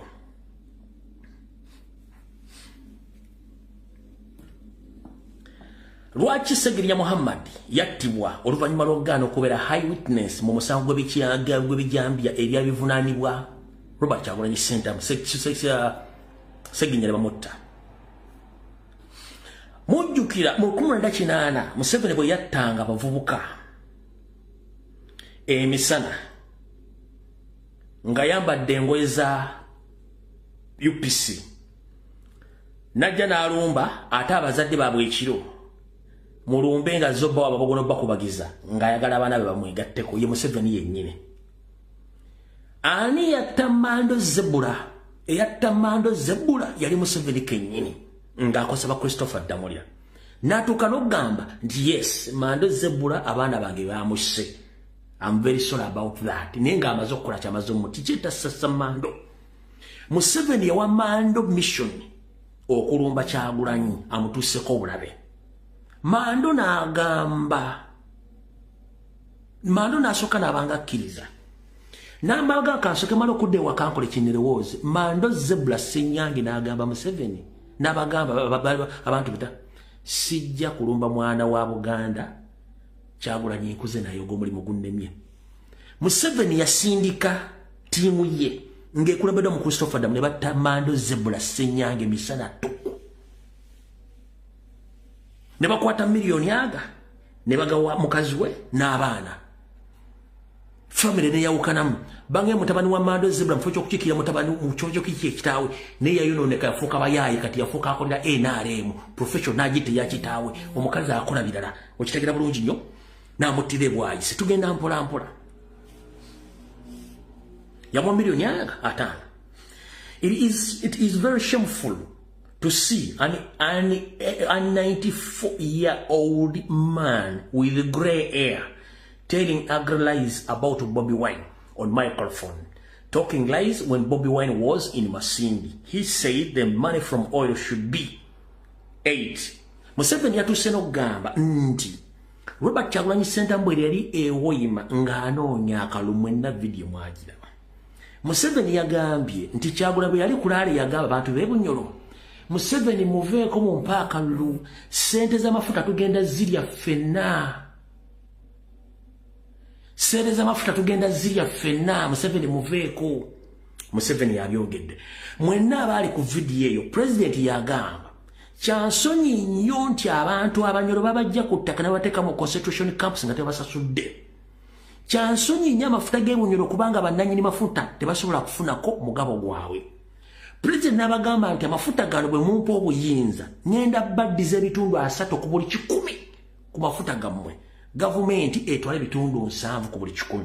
Museveni yakyusa statement n'agamba mu Kyagulanyi yagamba nti Abanyoro mumpa obuyinza amafuta tugagaba ne sente tuzirye nze nammwe oye Museveni. Kati bw'owulira obulimba bwe njagala mumpulirize bulungi nnyo. Basetinze M23 mu bitundu by'emukono eyo ne ku bizinga eyo batemyetemye kye bayita omwana w'omuntu ne bakweka information. Natasha Broadcasting Service ne UBC balikodinze video ezo but olwokuba nti nga 2014 nali maze okujja ne kuba information tebafulumiza video ezo naye nzo okusinziira ku nsula zange video ezo bazirina baagala zimplicating ku president. Kati olwokuba nti ono Windows zigenze bw'abadde akola statement olwaleero n'agamba nti Robert Kyagulanyi Ssentamu ne National Platform saakole bamuwanga kivumbi balina enteekateeka mbu buli batawangudde bakozesa amajambiya okutema abantu bakiteeka ku gavumenti. Museveni kennyini akyogedde naye ng'ajjukira ekintu ekyo Museveni kennyini yakitegeka nze nezijja n'ekikuba ng'ennaku z'omwezi 14 njagala olenga akisiba kwani akisiba ku Mwanga era agambye nti abantu abattiddwa wa Mwanga Kivumbi babadde batujju. Museveni njala kubuuza nga sinazanya video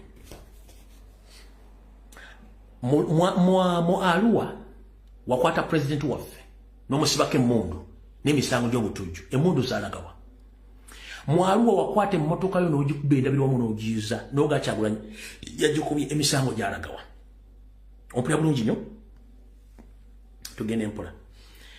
Bw'oba olina obujulizi ng'abantu abattiddwa wa Mwanga Kivumbi batujju ng'ate obadde onoonya batujju Mwanga Kivumbi omukozaaki mukwata omutwale omusiba omuguleko ogw'obutujju banga olina information nti batujju gwe kennyini bwe nkuwa information ku nnaku z'omwezi 14 ng'otegese ekikolwa ky'obutujju mu Uganda n'enzija n'enkikuba n'enkisaanyaawo kati n'okosa reverse psychology n'ojjayo kye nayogedde kyennyini nga goloza basobola kunnyonnyola abantu bano kikiwadde otegeeza oyo reverse psychology takola Museveni nasooka kusoma nga sinnakola kintu kyonna ky'ovula nti wano nze nkwesobolera gwe kola reverse psychology nze nja mujja mutegeeza abantu kati Museveni bw'agambye Mwanga Kivumbi nti abantu batiddewo baadde batterrorist nga balumbye poliisi ne bawamba ne poliisi ne batta abantu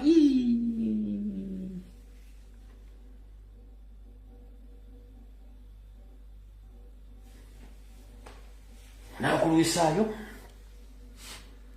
uno kamukuzanyire wano kansooke mukuteere wano bulungi nnyo naye era sooka olabe ekifaananyi ky'abantu abali awo oyo ye Ssegwadda omulaba bulungi nnyo Ssegwadda yoyo ne Kayanja wali kati wuliriza bulungi nnyo ebiga byabadde ayogedde Uganda. Now, what these people were planning is what Kivumbi did in Butambala. They were trying to do it in the whole in all areas. That's what they planned. Of course, I knew the plan. But more importantly, that where they don't win, they should cut people. Of course, we were ready to deal with them decisively. But even better, most of the new people who were supposed to do that refused. And came and met me. This is not the first time they met me, told me the whole story. Oh, okay, you go. And this is not the first time. The other year, when there were riots in Kenya, the same riots were supposed to happen here. But the people they wanted to use came and told me. And we diffused the. So therefore, I am advising this small group of traitors, but they are working with foreigners, some homosexual groups, some this and that. So hold on.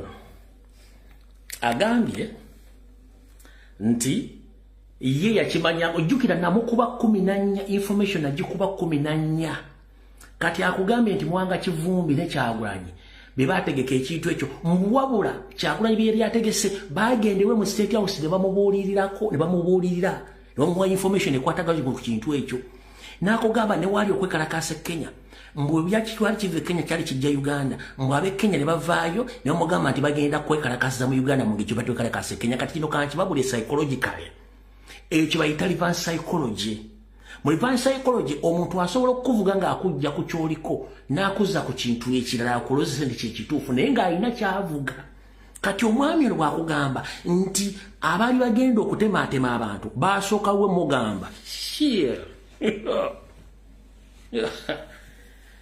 alakutegeeza nti it's me who sent those people.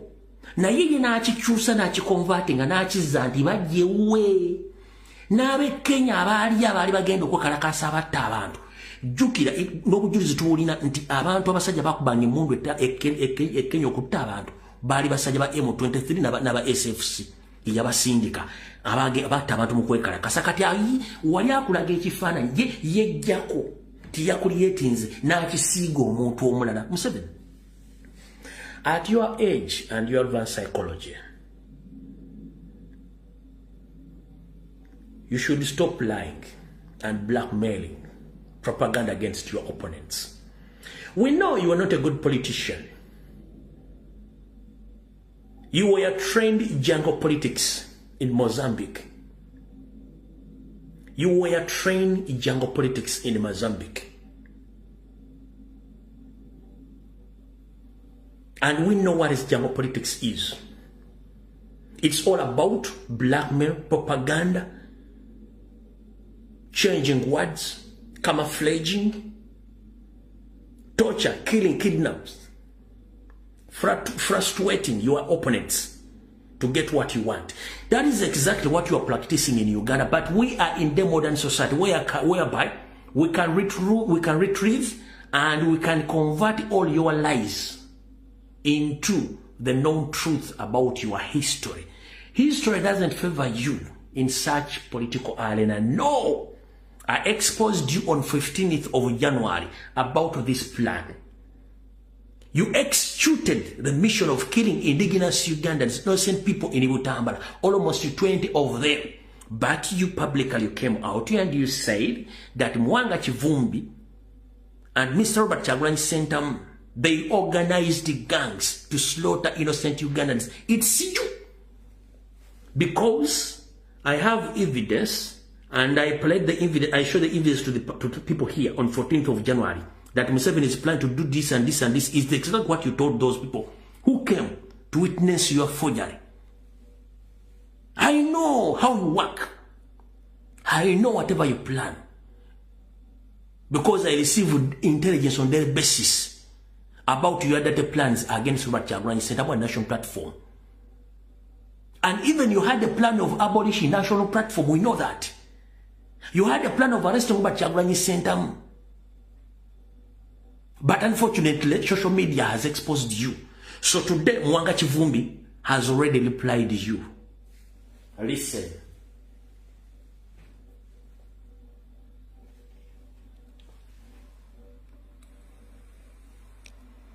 So the president is totally misinformed.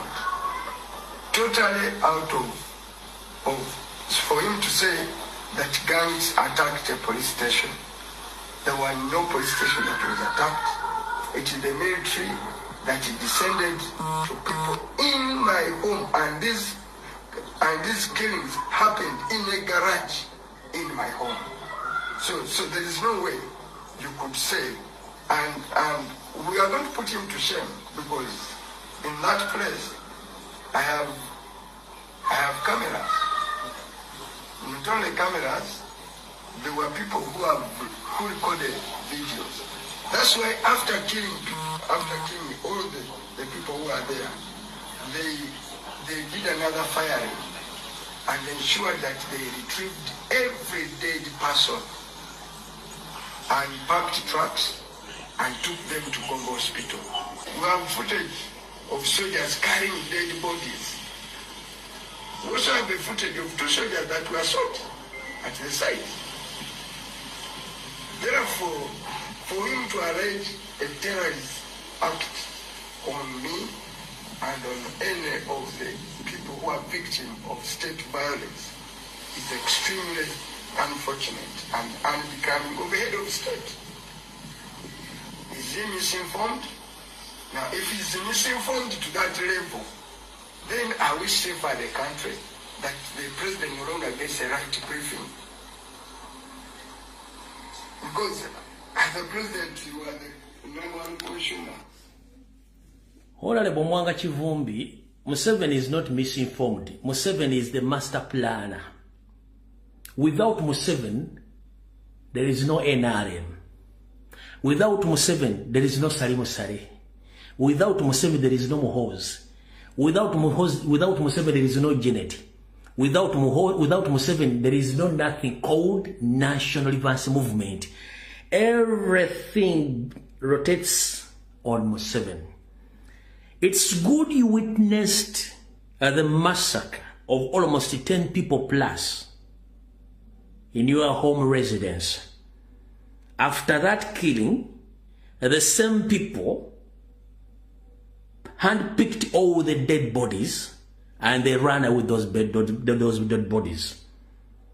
The same method he used in Tanzania after massacring almost 20,000 innocent Tanzanian people. He instructed the killers to handpick each and every body of the Tanzanian national, and they buried those bodies into mass graves. It is on record. After killing people, they handpicked those dead bodies and buried them all. They disappear with those bodies. So it's the same trick. mukitegedde bulungi. So Honorable nga Kivumbi teweerumya bano ono mwesobolera ng'omuntu buno obukodyo bw'akola byonna twamala musomako na biki byasobola okukola. Tanzania yasindika amagye ge mule ku street akateri mu ngoye ne gatta abantu 10,000 nga gabatta ne galonda emiriro gagiteeka mu lone gabatwale babatwale babaziika mu kirindi. Ababasulanga mu goonya, ababasulanga mu acid ne badissolvinga. Kati muwanga Kivumbi kiwalabye. Museveni toga nti ali misinformed. No. Obukodyo wonna abadde abukola. Kubanga ne bwetwogera olwabwe afa tetugenda kumanya mayitire ga Benikito Kiwanuka. Olwayo ne bwafa teri agenda kumanya amaziikire ga Beni Kiwanuka, yamanyi Beni Kiwanuka waali. Ekisinga okunuma mwenna Abaganda muganya okutegera omusajja ono yaani. Muganya okutegera omusajja oyo, muganya okutegera obuzibu bw'abasajja bano. Museveni yekka yamanyi omulamu gwa Beni Kiwanuka weguli. Museveni yamanyi ani yatta Archbishop Room. Museveni yamanyi ani yatta Dr. Andrew Tankome Kayira. Museveni yamanyi baani abatuufu abaali mu lukolo lwa Ssekabaka Muteesa. Muganyo kitegeera.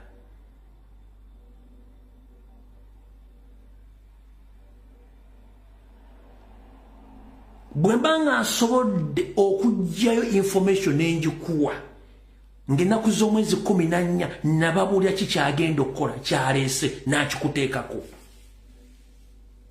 Ani agenda okuwa information esinga ku eyo? Ani agenda okuwa information kino nakyogera 14 ng'agenda kikola nkwongera obujulizi obulala?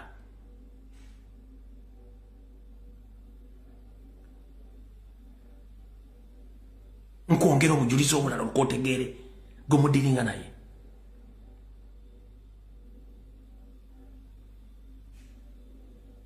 Ova ku musajja alina olukala mu kitabo kiwali ku Black Book ng'agamba who is this nti ono ye gundi oyo afe. Ne bagenda basaninga ku ssemwayo n'avaawo ne baakozesa bennyini n'asayininga oyo n'avaawo.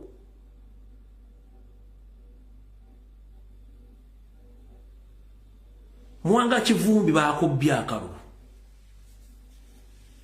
Bakubbye akalu owangudde. Engeri gye bakubyemu ogimanyi bulungi nnyo. Kati kankubuulire kino kitegeera. Mwena kino mbadde temukimanyi. Mubadde mukimanyi ti Parliament Anita Amongi yabadde alina kagurupu ka Museveni nga yakakunganya opposition nga yakafandinga. Era nti Anita Amongi abadde ne mandate esobola okuwanguza abantu abo bonna.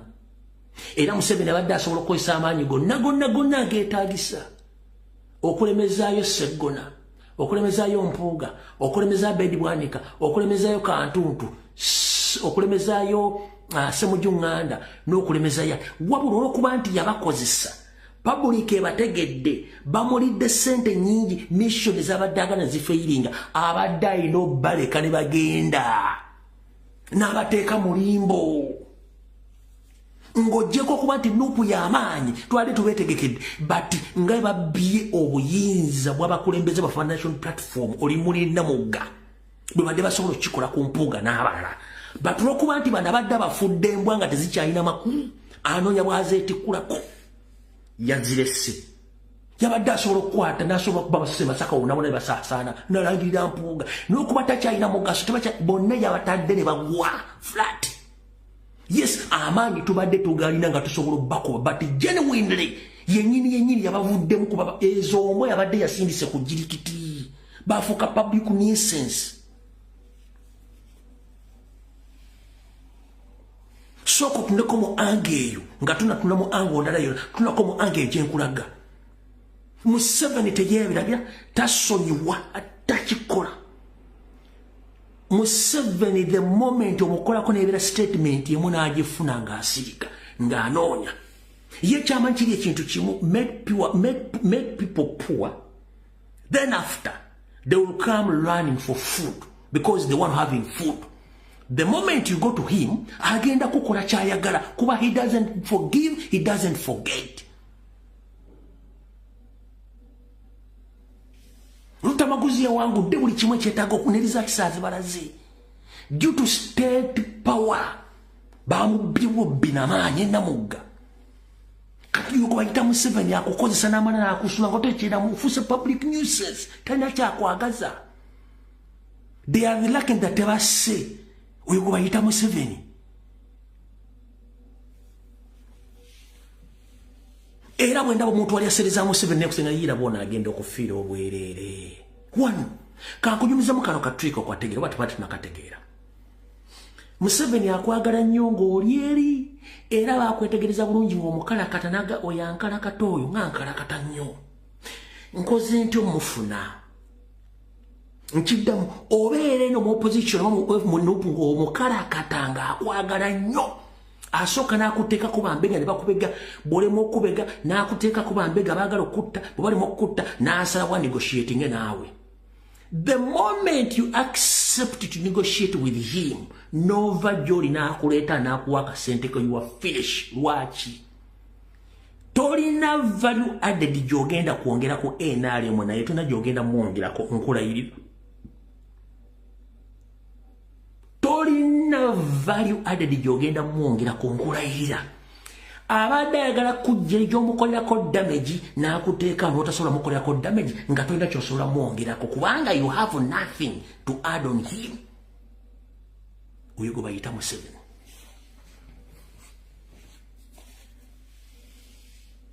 Kubanga oba tokyalina value. Kampawo ka simple example. Kampala tokugamba tewali atalinyanga ku taxi bukyanga ozaalibwa. Taxi ze Kampala ogituulamu ng'oli ku bwangu ku makya. Nyoba document mu taxi ozo osanga baga ebulamu basatu n'otuula ng'obudde bukugenda. Balaba ineetera okujjula nga taxi abasajja bonna baddukamu nga musikira bantu nga bano gwa kikini ng'ebaako ng'esimbula kati ng'era omuntu almost yali mu meters nga 10 nga mugamba ogenda nga bagamba ngenda. But to conduct, they value more the coming customer, not you already in the taxi. They don't value you. Bazo loga tukobo yagala fuluma fetulindoli basono kukyamya taxi ne kukima. The moment olutula now serving the same punishment no muntu oli ali mu taxi eri ndozo kitegede good example njagala kuwa. Kati nze ngazo musobola kuddira muntu egwange guno. Kaliya yange mbyobufuzi byenkoledde ebbanga n'okulwa n'eggwanga lyange ndize mu kirasi y'okuntegeerera. Kubanga amba mumanyi njai n'ensula kati nzonje moyo forofoto public etuka ne kutunange kitagasa Lex Obashir kaziwe bampuga bani bonna kati enseba laba kyamule ngasala mbwa yanseke tokyasobola kuvaliwenga kazimba mugalu useless idiot tokyasobola kuvaliwenga mubajje useless idiot nabala tokyasobola bavaliwenga. The same applies kubana ba YouTubers nabo tekyali asobola bavaliwenga kuba public ogivuddemu mumuganya okutegera bitu talina kyakwagaza. Fenna wano nga tetunajja ku internet waliwo Ashibaga Kato nga yakwata ensawo ya Kyagulanyi. Ashibaga Kato nga alina follow ku social media. Ashibaga Kato nga akola post niyogeza abantu ensi yonna. Museveni Kyagulanyi bwajja Museveni atandika nsobola ntyo ofuna omuntu Ashibaga Kato emufunye ntya. Musajja tebamulibalibalira ku topu n'ente bbiri ezempo mumpu ne iPhone yali ebiriko biseera ebyo n'obusente n'agamba kati wano mbanki kubi n'agenda. Kasite yatuukayo talina value ya double 10 gye yayongera ku Museveni. Ashibaga Kato bayagwa naddalu kyaliwa ngo baali luddawa yagenda. Nenga singa Ashibaga abadde akyalina Ekyagulanyi bwabanga yandibadde either kati chairman LC5 oba MP obanga ye muntu asalawo ku nsonga za struggle ne yakola ensobi egi yalowooza Museveni amwagala nnyo. Ye Museveni akwagala oyina bw'oli n'akulengera kasita otuuka waakulengera nothing you can add on him. What wakola kati waliwo agenda okuka nti bamwanteza mpumumpu walabako ente nga bagimutikidde ente bbiri bazimuwa tezibamusuubiza ne laptop ye bagimuwa smartphone bagimuma ne sente zinyi tezaatuuka ogwo bayita Museveni oligino nsaasira nnyo omuntu ava mu struggle nagamba mujjukire kino ekisajja ekyava mu Nuupu embwe eky'Emasaka mbwera Museveni mujjukire mu COVID ekyajja ne kigambo nze nkyuse Kyagulanyi abadde atulimba era ffe where is him ne bakamayi bonna bampoga bakubye bonna lumufulaati takyasobola kwogera ne ku kyalo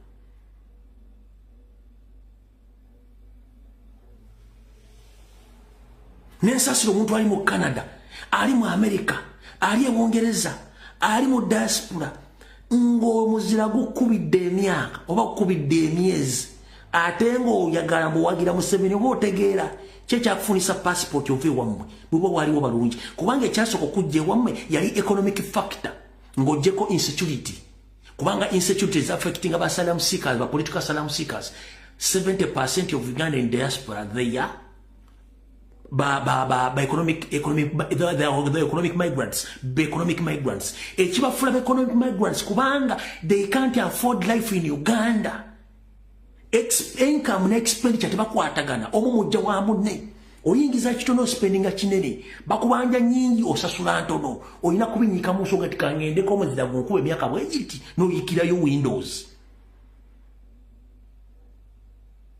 kano musanga ng'ayiika endusu ng'awagira Museveni nenga is economic migrant ng'ekyamujja Uganda economics nga mutabusenko naye awagira Museveni kati essaawa zino bamaze otubaka tukubanja bakuba entama kati muzaako ki akubuzozaako ki oli mu council house akubuzozaako ki oli mu winter bakubanja mortgage nga ne bwogenda okubanga tokoze wiki balina ennyumba ogenda gifulumamu omusolo gukubanja insurance ekubanja niyo gamugenda kuzzaako ki nga tomanyi ayise egenda kusegamba please can you identify yourself odde mu luganda lwe omuluzungu lw'ekyaddondo katatabe ayise munne mu America tebakyakwata bakusaba identification accent yo yokka owa ayise akukwata mu America kati mu America ICE kyekitongole kikwata ba migrants abatayina mpapula si ice cream ono gumunyala ku bimbo no ice cream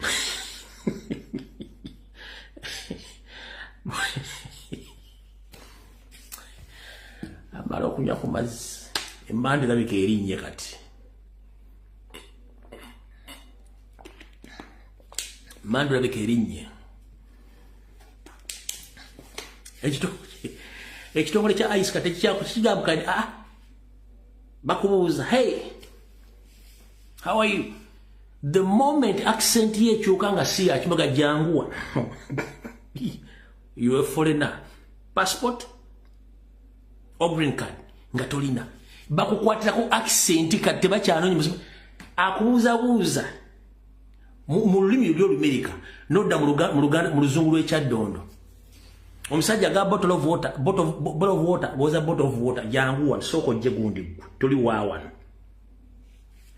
bowo ina passport ya America ngojo bajikwera yes you American citizen ngo bakutwala mu kasenyi na kiganda wajjote wano mukasa wajjote wano tusungwize wajjote wano omazewo banga ki empapula zino wazifuna otya bagenda okubikula file mu dakiika na ngera passport yeri mwaka tuli eri muka window akatono bwekati kunyonyeddako kiki ekikuze wammwe kubanga ewammwe ye Uganda ekyo kyo kibabuulira kuba basinga muli ba economic migrants era essana bakuze wammwe Belgium amusenegera kusaza mu butuuzeewo UK Bufaransa zi Netherlands zizani ne Canada genda tandiko batika mbomuzaako ki obuzenza zaako kyabani lensi yange nga nawe ejo bakubuuza ovaluddawa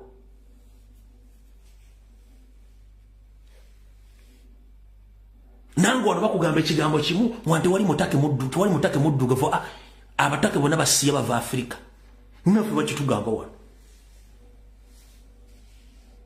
Buruda yok tukiyesia Yep, Chisia.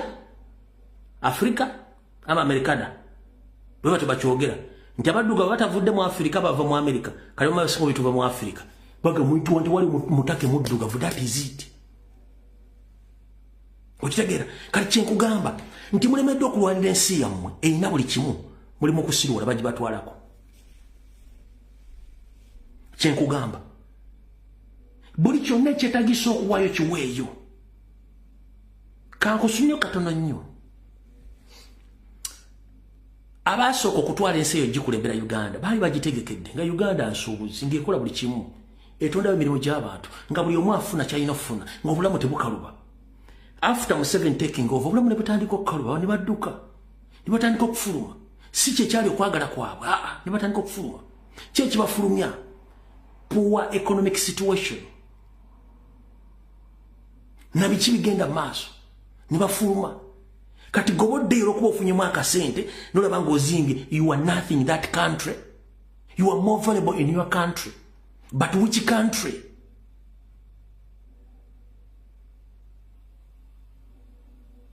kati Museveni bino byalimu ebyokukola malisi propaganda kubanga ensi bo bajagala kati kino kanjikubuulire nabagamba Museveni mwali mu Uganda ali mu America ali ku kyeyo these are migrants bali ku kyeyo bali mu overstay visa tubagamba ziweddeko ffe kati bali ku mitimbagano banayigo tuba migration office baga Museveni etayimu obudde Rwanda nga butuusa oludde wano nnyo Gireti obudde Rwanda nga butuusa oludde wano muhoozi obudde salimu salo obudde Somalia butuuse kati arwana nnyo kati nga nawe ayisibwe neekugoba emisinde n'obula ayisine omusajja we tubatugoba aludda polisi ya Canada egoba omusajja talina empapula n'abula ne mwongeza kati ne mu Uganda bana balwana nnyo obutava mu Amerika ya Uganda kubanga ya Amerika yaabwe lwaki obaga kulwana banyiiga gobaga tuli muna Uganda onyiiga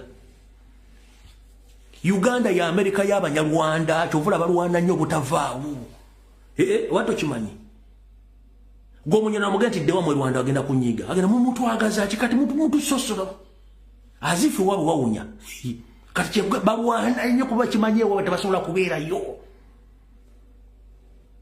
bali mu Amerika bajja tubagaba tubanasi tubaga mudde wa mu muve mbuyiza baffe tubwedizi mama baga tujja kuba tubaki okyera kitubaga bine bitumujja bitegeera nenga mujja bitegeera mpola kubanga yesawe yokuzuka Uganda ye London ya Amerika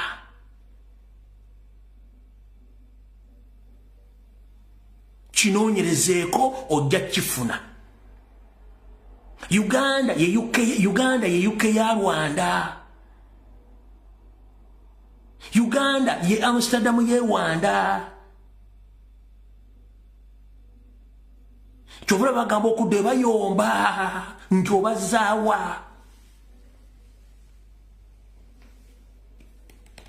ndozo kitegedde kati honorable Mwanga Kivumbi n'abala mutegeera abasajja mudiringa nabo okitegedde bulungi nnyo bwe mmala kitegeera ku nsonga ezo mujja funa emirembe mu nsi Uganda nga mulwanira eggwanga lyammwe tugenze ku kitundu ekyokubiri kya video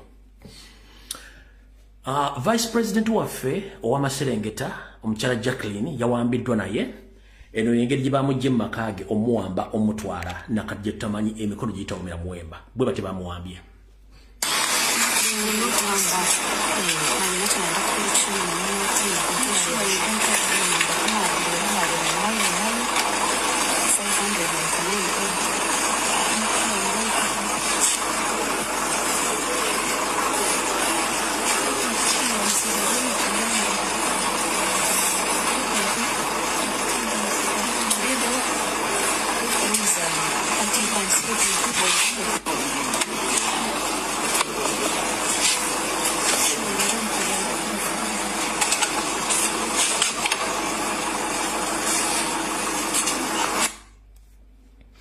bwatyo Vice President bwe bamujje mu maka ge ekiro ne bamutwalaganya nga nabo gye simufungize nakati tetumanyi waali lubadde terulibusa omukulu Nyombi Tembo n'agamba bwati agambye ekiro kyakeseza olwajjo bawaliriziddwa okwogera n'ebitongole ebizzaako amayengo g'omutimbagano naye nga emikutu egimu bagirimitinze. N'agamba bw'onookozesa VPN bajja kunoonya bakufune bakwataaki ng'ekigambo kiri attack. Naye ayogera omu amagamaga. Ayogera omu akola ki amagamaga.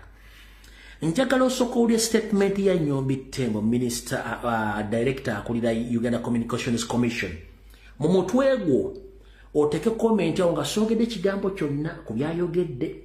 They shall attack your phone and they will attack you as a person.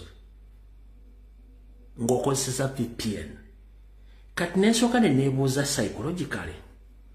Bwe mba nkozesa VPN, bagenda kwataakinga batya essimu yange. Nange omuntu individual bagenda kuwunumba batya. Ekigambo ataaka akimanyi oba. Jukira omusajja ono aga wakati wa Uganda ne Congo. Si Munnayuganda oli gino nnyo.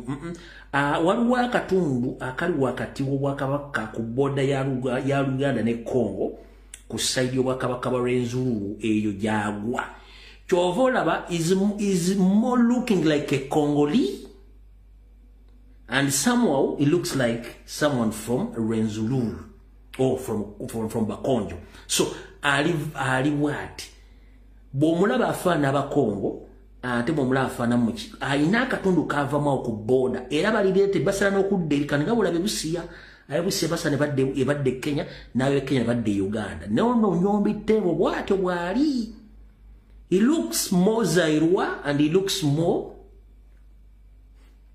Mokonjo. Kati yoyo omuntu ate musikaki. Njagala nawe wewulize story eno. Gwonomanya kyogera oteeka mu mugundi. Mu comment section nze nkugamba byange wulira. The Commission will continue to monitor the situation closely and will provide updates on any further adjustments as circumstances evolve. Of course, there are people who think that they can bypass these directives through usage of VPNs.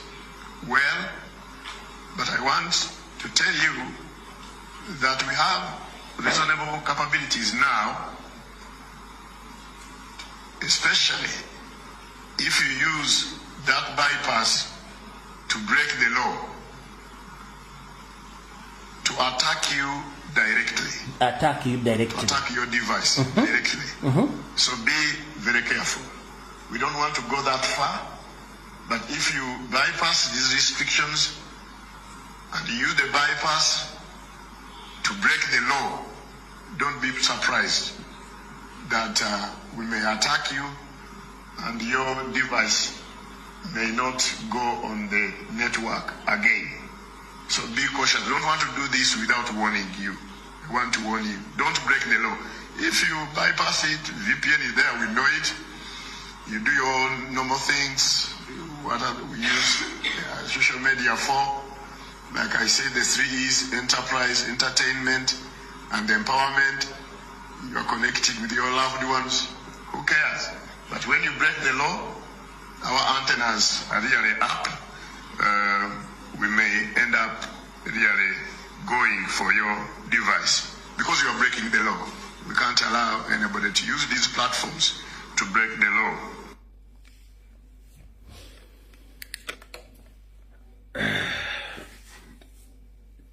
Nze simu mmanyi giteekamu simu kaadi nenteekako data nenkuba nenchatting ebisigadde mu simu sibimanyi. Kuno mmanyiiko bakafulumma simu omwana akwata essimu n'agikutinkula n'agissa wali ne laptop. Kisoboka omuntu okwataakinga essimu yo ng'okozesa VPN nawe omuntu okwataakinga mumbuulire. Mu kulowooza okwange nganze nga sinaba opinion yange. Ndaba nga Nnyombi Tembo ono era nga bwekibagala betuga nti omuntu ayise Tembo, omanyi Tembo waffe yeddalo mu Luganda. Omwami yandibanga atandise okuyita Tembo mulalo.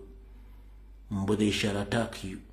Ekigambo VPN bakitegeera kubanga bwe nteeka VPN ku ssimu yange mba ngenze n'enfuluma ekitundu nga nfudde ku mirongooti gyammwe nga ngenze mu nsi gye mba njagadde. But how can you allocate me when I'm outside of your location? Mumbulire kuwano katono nnyo. Ebyessimu sibitegeera bulungi. Essimu ngimanyiko kitono wanteeka mu simu kadi teekako data. Chatting mu WhatsApp ko nebisigale setting deno ko lotya sibitegeera so kumbulire mu wano.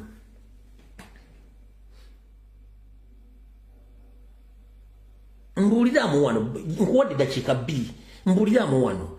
They are going to attack your phone and attack you. Kisoboka nze simu ngimanyiko bintu bitoga bibiti kati nsoko mbulire mu awo.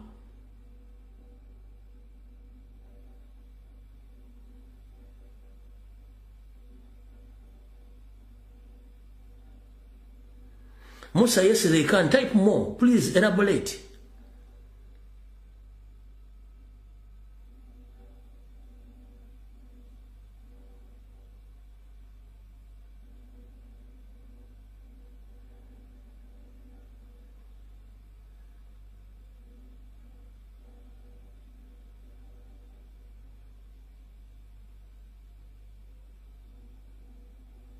Nja kwongera kufuna feedback yakyo naye Nyombi Tembo tuongera kugamba. The problem is not we Ugandans. The problem is you, your government, because you are overreacting. Why do you overreact? Because you know you're a criminal. You yourself as the executive officer or the chairman of Uganda Communication Commission, you're a criminal, first and foremost. Secondly, you are working under the influence of order from above. I don't know whether you learned IT to be in that office. Simanyi wasoma IT or information technology okuba mu office. Eri abana banja basoma IT tebalina mirimu.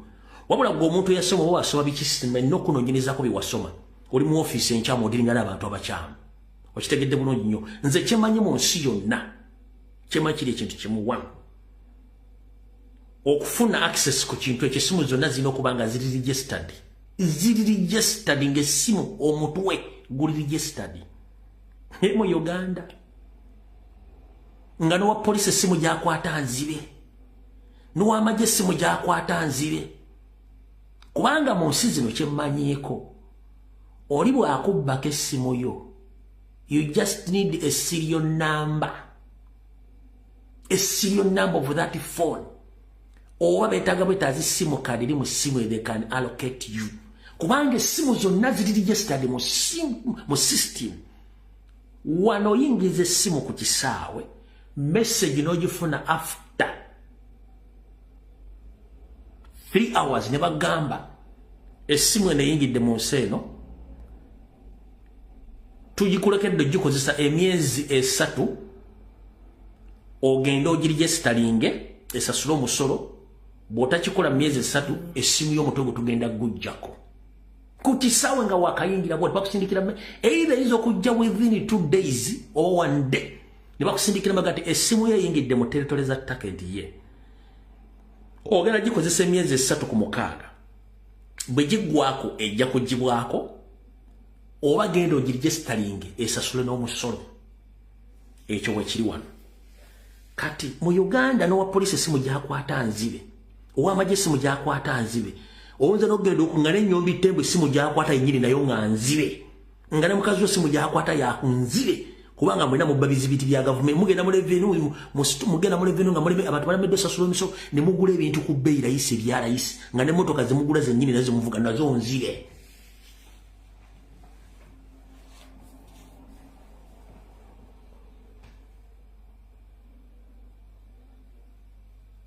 Kati mukulu Nyombi Tembo. Nina nensi ze mmanyi mu Bwarabu nga tokoba WhatsApp nga taddeko VPN. Bubange musiza Bwarabu omwana ateekako VPN n'atoboka omugamo ng'ali ku WhatsApp nga taddeko VPN. Kati Uganda ekyako okolima. Anyways, mu by'obutujumu bisobola naye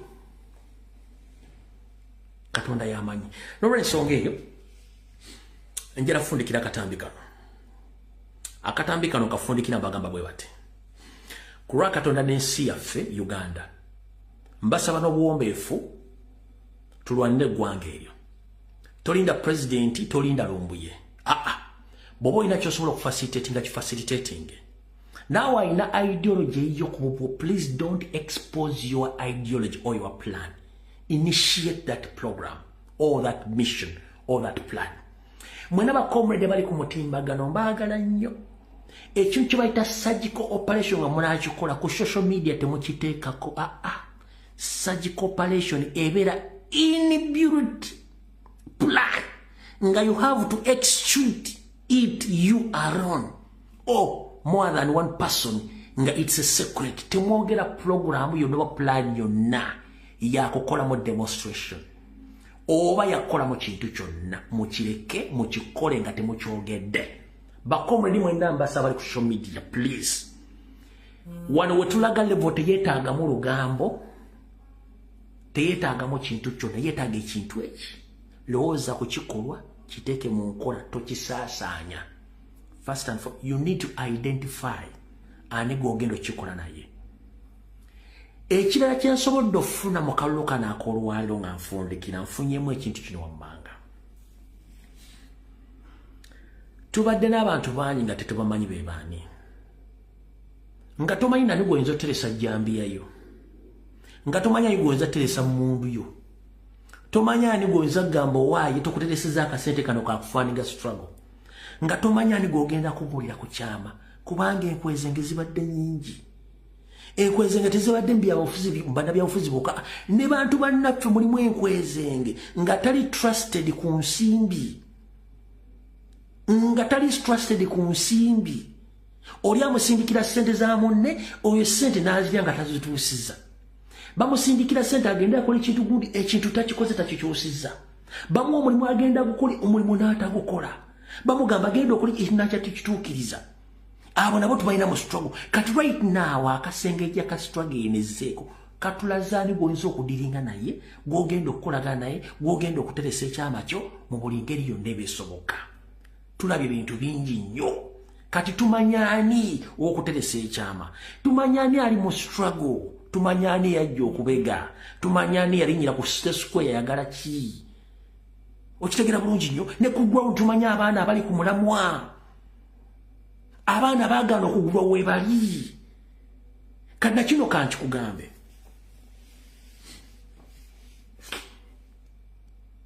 Mwegendereze nnyo abantu abalowooza nti baali babaddeko ne Kyagulanyi.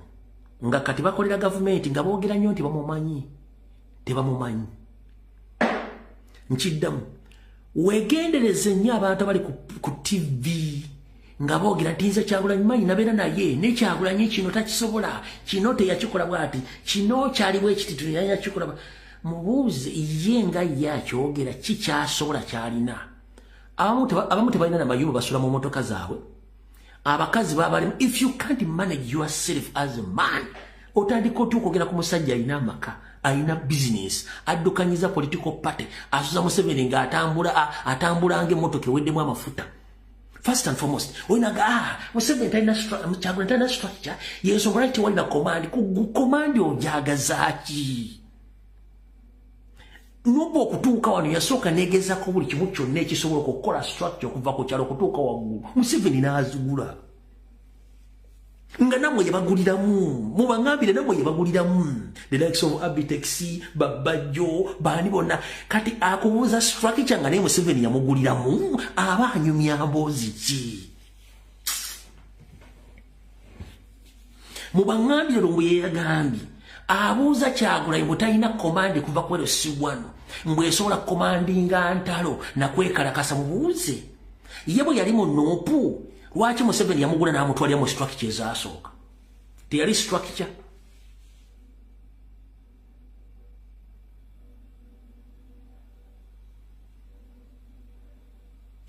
Ng'omusajja omugezigezi yalina okulizootinga ku other methods and mechanism ezibatawaanya kati.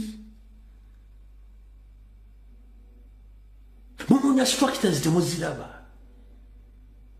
Munoonya abantu b'okutunda temubalaba. Munoonya ab'okubega temubalaba. Munoonya information temugifuna. Musaba structures. Okitegeera? Kyagulanyi improvising n'ekintu kyali nakyawulira that time.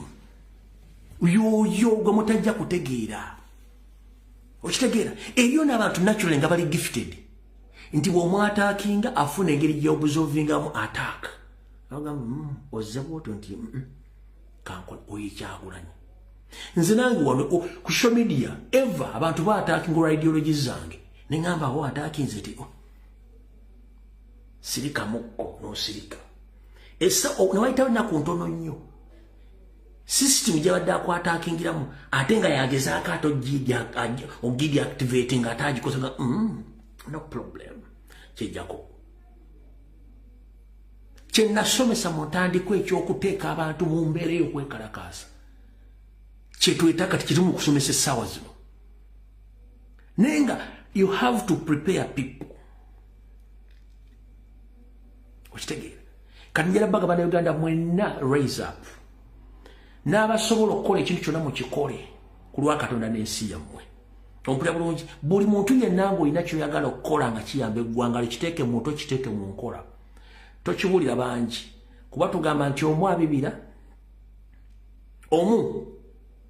omu akuuma ekyama ababiri babibira ne bakibira bwe bafuuka abasatu ne basatula abana ne banaanuula abataano ne bataanuula butaanuuzi ekyo badde okitegedde bwe tuba tugenda mu system ya Rabadaba style eya revolution mu protest vote gwe buli kyolowoozaako ng'ekintu kikole bw'oba olina gweyagala mwefumbirize ng'omuntu okikole n'ekintu bwe kisukka omuntu omu buli omu alina ekiremesa Abaganda baga nti amamesa amangi tegeesimira bunnya lwaki baga amamesa amangi ojja kuleeta idea nga nnungi nnyo wabawo mukenkufaga ebadde erina kukola bweti okusinzira ku nze kino kyekibulamu tuba tulina kukola bwe tuti mugenda okwetoola nga kyobadde olina okukola tokikoze kubanga amagezi bajja bangi naye they can't put that place in practical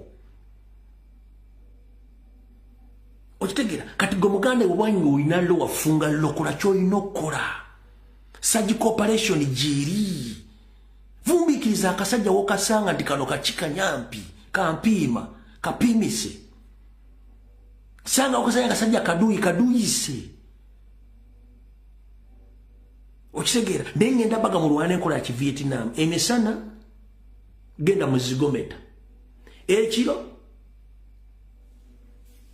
gende wa mukulu bikolwa kubanga olwedde oba wazigenze dda mu zigometa ng'ozize buli kimu ekiro gende wa mukulu bikolwa kati mukulu bikolwa oyo akuwa ekintu kimu nti emisana baba basobola okukulaba ne bakutegeera wabula ekiro nga buvuddeko eddiba kitegeeza nti tebasobola kwetegereza bulungi awo mwambikolwa aba akola naye emisana beera mu zigometa